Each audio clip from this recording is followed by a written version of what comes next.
एक बड़ी प्राचीन कथा है, शायद तुमने कभी पढ़ी हो तो भी तुम समझ ना पाए होगे, क्योंकि वो कहानी इस ढंग से कही गई है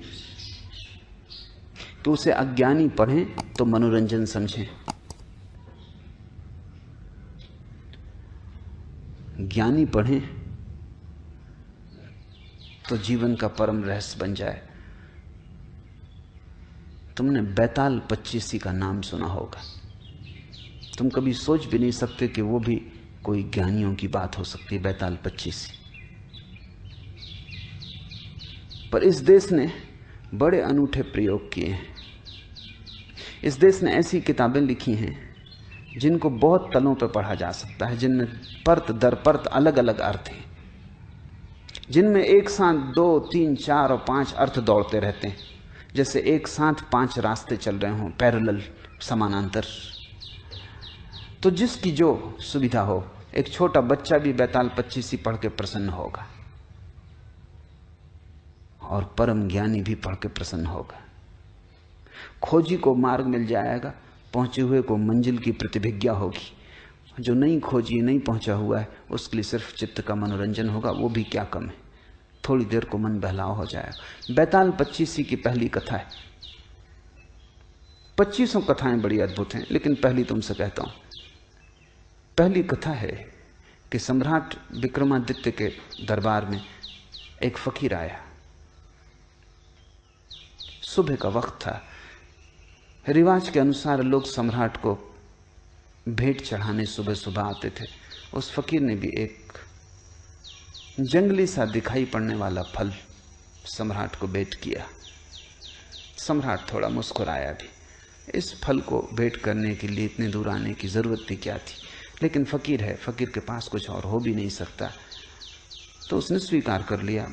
पास में बैठे वजीर को वो देता जाता था जो भी भेंट आती थी, उसने उसे दे दिया। ये क्रम 10 वर्षों तक चला। वो फकीर रोज सुबह आता और रोज वही उसी तरह का फिर एक जंगली फल ले आता। 10 वर्ष, और रोज सम्राट वजीर को फल दे देता। न तो उसने कभी पूछा, क्योंकि सैकड़ों सुबह भेंट लेने वाले देने वाले लोग थे, फुर्सत भी ना थी, समय भी ना था, और इस फकीर से पूछने जैसा भी कुछ नहीं लगा। पर एक दिन पास ही सम्राट का पाला हुआ बंदर भी बैठा हुआ था, और सम्राट ने वजीर को फल न दे के बंदर को दे दिया। बंदर ने फल खाया और उसके मुंह से एक बहुत बड़ा हीरा जो फल में छिपा था नीचे गिर गया। सम्राट तो चौंका, इतना बड़ा हीरा तो उसने देखा भी नहीं था। वजीर से कहा कि बाकी फल कहां है? वजीर ने ये सोचा था कि जंगली फल है, पर फिर भी उसने सोचा कि सम्राटों के पास संभल के रहना पड़ता है, तो एक तलघरे में वो फेंकता जाता था, क्योंकि फलों का करोगे क्या, जंगली थे, खाने योग्य भी नहीं लगते थे, स्वाद भी ठीक नहीं था। तलघरा खोला गया, भयंकर बदबू से भरा था, क्योंकि सारे फल सड़ गए थे, लेकिन उन सड़े हुए फलों के बीच हीरे चमक रहे थे। ऐसे हीरे कभी सम्राट ने देखे नहीं थे। फकीर को कहा कि ये क्या राज, तुम क्या चाहते हो, किस लिए तुम 10 साल से ये भेंट ला रहे हो, और मैं कैसा अज्ञानी कि मैंने कभी देखा भी नहीं, मैंने समझा जंगली फल है। उस फकीर ने कहा, होश ना हो तो जिंदगी ऐसे ही चूक जाती है। दूसरी समानांतर अर्थ की धारा शुरू होती। उस फकीर ने कहा, रोज ही जिंदगी लाती है, लेकिन जंगली फल समझ के तुम फेंकते चले जाते, और हर फल के भीतर हीरा छिपा है जैसा तुमने कभी देखा नहीं। खैर, जो हुआ हुआ, अब पीछे की तरफ मत जाओ, अन्यथा फिर तुम चूक जाओगे, और आगे की तरफ भी मत दौड़ो, क्योंकि मैं देखता हूं सपने दौड़ रहे हैं, क्योंकि इतने हीरे, दुनिया के तुम सबसे बड़े सम्राट हो गए। आगे भी मत जाओ, पीछे भी मत जाओ, मैं कुछ और तुमसे कहना चाहता हूं, वो सुन लो। सम्राट सजग होकर बैठा। ये आदमी कोई साधारण नहीं, अब तक समझे कि फकीर। जिंदगी साधारण नहीं है, और जिंदगी ने तुम्हें जो दिया है वो बिल्कुल असाधारण, लेकिन तुम्हें होश नहीं। तुम हंसोगे कि 10 साल तक ये आदमी क्यों बेहोश रहा। तुम कई जन्मों से हो। राजा वीर विक्रमादित्य तुम भी हो। हजारों साल से तुम ऐसे ही बैठे हो और जिंदगी रोज फल दिए जा रही। हर पल छिपा हुआ जीवन का हीरा तुम्हारे पास आता। अब ये कोई साधारण आदमी ना था। राजा संभल के बैठ गया। उसने कहा कि कहो, तुम्हारी एक एक बात सुनने जैसी। उसने कहा कि मैं 10 वर्ष से आ रहा हूं इसी प्रतीक्षा में कि किसी दिन तुम जागोगे, क्योंकि मैं एक ऐसा आदमी चाहता हूं जो वीर हो, वो तुम हो। इसलिए विक्रमादित्य का नाम है वीर विक्रमादित्य। सिर्फ 2 आदमियों को भारत ने वीर कहा है, एक महावीर को, एक विक्रमादित्य को।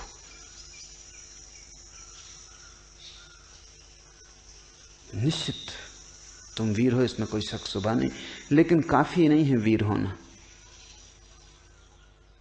इसलिए मैं चाहता था जब तुम जाग जाओ वर्तमान के प्रति, तब मेरे काम के हो सकते हो। अब दोनों बातें घट गई। अब तुम महावीर हो। होश और साहस। मैं एक बड़े महान तंत्र के कार्य में लगा हूं। उसमें मुझे एक ऐसे आदमी की जरूरत हो जो बहुत वीर हो, जिसे कोई चीज भयभीत ना कर सके, और जो होशपूर्ण हो।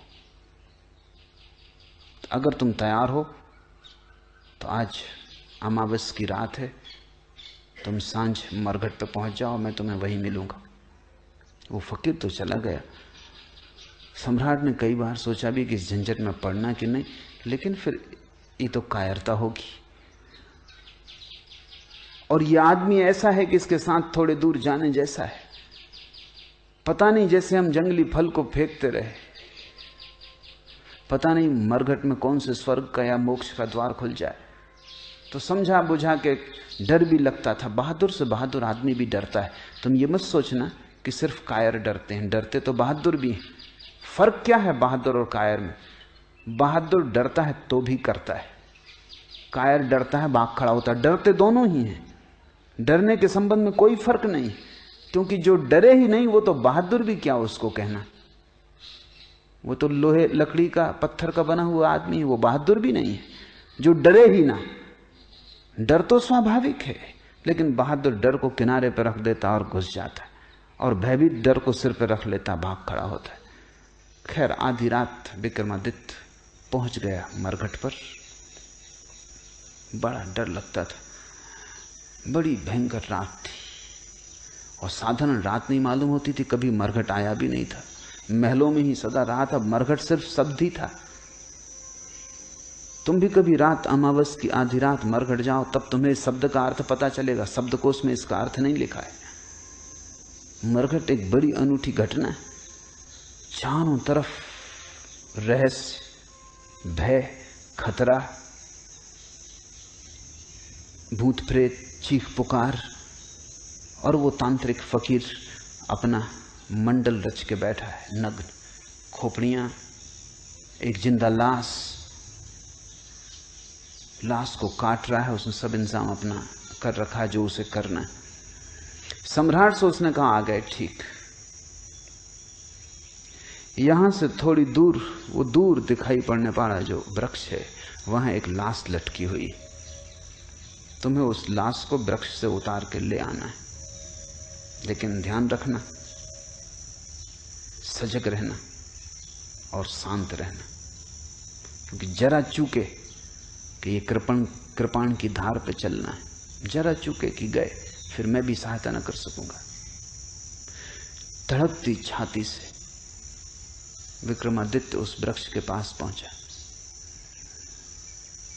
वहां बड़ा भय लगने लगा उसे, क्योंकि वहां कोई भी ना था, बिल्कुल अकेला था। और उस बड़े वृक्ष में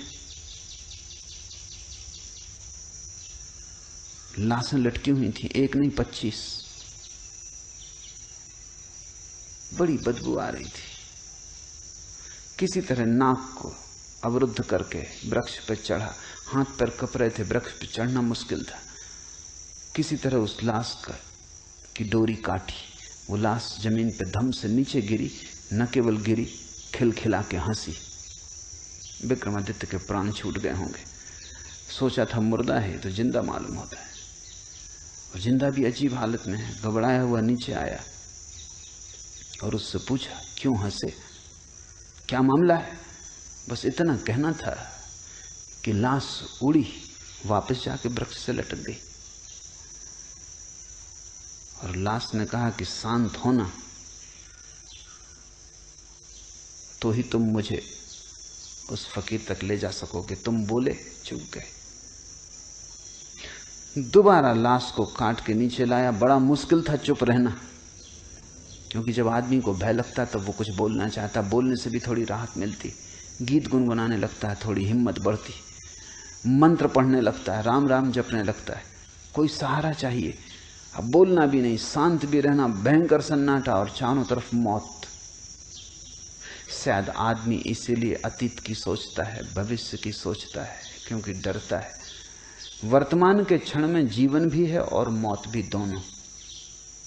क्योंकि वर्तमान में ही तुम मरोगे और वर्तमान में ही जीते हो। न तो कोई भविष्य में मर सकता है, न भविष्य में जी सकता है। तुम भविष्य में मर सकते हो, जब मरोगे तब अभी और यहीं वर्तमान के क्षण में मरोगे। आज मरोगे, कल तो कोई भी नहीं मरता। कल तो मरोगे कैसे, कल तो आता ही नहीं। जब मर नहीं सकते कल में, तो जियोगे कैसे? कल का कोई आगमन ही नहीं होता, कल है ही नहीं। जो है वो अभी और यहाँ। बोले कि चूक जाते हो, सोचे कि चूक जाते हो। बड़ा कस के उसने अपने को रोका। आदमी बहादुर था। मुर्दा नीचे फिर से काट के गिर पड़ा। भयंकर खिलखिलाहट की आवाज आई, छाती कप गई। नीचे उतरा, मुर्दे को कंधे पर रखा, चलने लगा। मुर्दे ने कहा, सुनो, राह लंबी, रात अंधेरी, और तुम्हारा बोझ हल्का करने के लिए एक कहानी कहता हूं। ऐसी पहली कहानी। उसने कहा कि 3 युवक थे, ब्राह्मण।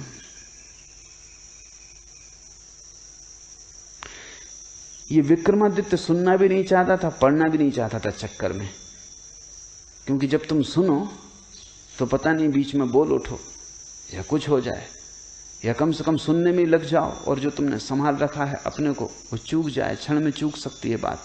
मगर इससे नहीं कहना भी ठीक नहीं, क्योंकि नहीं कहते ये लाश उठेगी और फिर वृक्ष पर चढ़ना पड़ेगा, फिर काटो।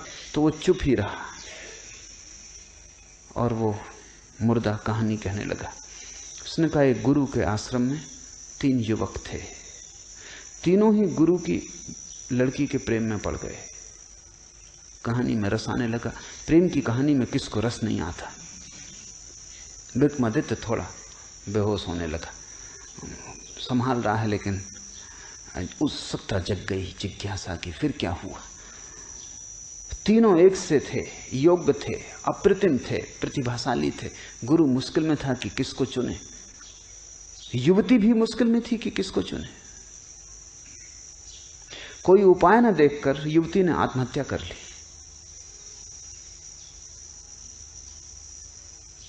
कोई रास्ता ही ना मिला और ये 3 के बीच वो बड़े द्वंद्व में घिर गई। और तीनों चुनने योग्य थे और मुश्किल था किसको छोड़े। और जानती थी जिसको छोड़ेगी वही जीवन भर पछतावे का कारण रहेगा। 2 को छोड़ना ही पड़ेगा, 3 से तो विवाह हो नहीं सकता। बड़ी अड़चन थी, हल कोई था ना। हल न देख के आत्महत्या कर ली। लाश जलाई गई। एक युवक उन 3 में से तो मरघट पर ही उसी राख के पास रहने लगा, उसी राख की धुनी रमा लेता और वहीं बैठा रहता। दूसरा युवक इतने दुख से भर गया कि यात्रा पर निकल गया अपना दुख भुलाने को। घूमता रहेगा संसार में, अब बसना नहीं है, क्योंकि जिसके साथ बसना था वही ना रही। अब घर नहीं बसाना, वो परिव्राजक हो गया, एक फकीर भटकता हुआ आवारा। और तीसरा युवक किसी आशा से भरा हुआ, क्योंकि उसने सुन रखा था कि ऐसे मंत्र भी हैं कि अस्थि पंजर को पुनरुज्जीवित कर दें। तो उसने सारी अस्थियां इकट्ठी कर ली, रोज उनको गंगा ले जाता, धो के साफ करता, फिर ले आकर रख लेता, उनकी रक्षा करता कि कभी कोई मंत्र का जानने वाला मिल जाए। वर्षों बीत गए। जो घूमने निकल गया था यात्रा पर, उसे एक आदमी मिल गया जो मंत्र जानता था। उसने उससे मंत्र सीख लिया, मंत्र का शास्त्र ले लिया, भागा। अब डरा, वो घबराया कि पता नहीं अब अस्थि पंजर बचे भी होंगे, क्योंकि वो तो कभी के फेंक दिए गए होंगे। लेकिन आके आश्वस्त हुआ, अस्थि पंजर बचाए गए थे, उनको संजो कर रखा था उसके साथी ने। उसने मंत्र पढ़ा, वो युवती पुनरुज्जीवित हो गई, पहले से भी ज्यादा सुंदर, मंत्र सिक्त, उसकी देह स्वर्ण जैसी, अभी अभी ताजी, जैसे कमल का फूल अभी अभी खिला हो। फिर कलह शुरू हो गई, क्या वो किसकी? अब तक सम्राट भी भूल चुका था कि वो क्या कर रहा है, और ये सुनने में लग गया था जैसा तुम सुनने में लग गए। उस मुर्दे ने पूछा कि सम्राट गौर से सुनो, क्योंकि फिर झगड़ा खड़ा हो गया। अब सवाल है कि इन तीन में से युवती किसकी? तुम्हारा क्या ख्याल है? और अगर तुम्हारे भीतर उत्तर आ जाए, और तुमने अगर उत्तर न दिया तो तुम इसी क्षण मर जाओगे। हाँ, उत्तर ना आए कोई हर्जा नहीं। बड़ा मुश्किल है उत्तर का ना आना। आदमी का इतना बस थोड़ी है अपने मन पर।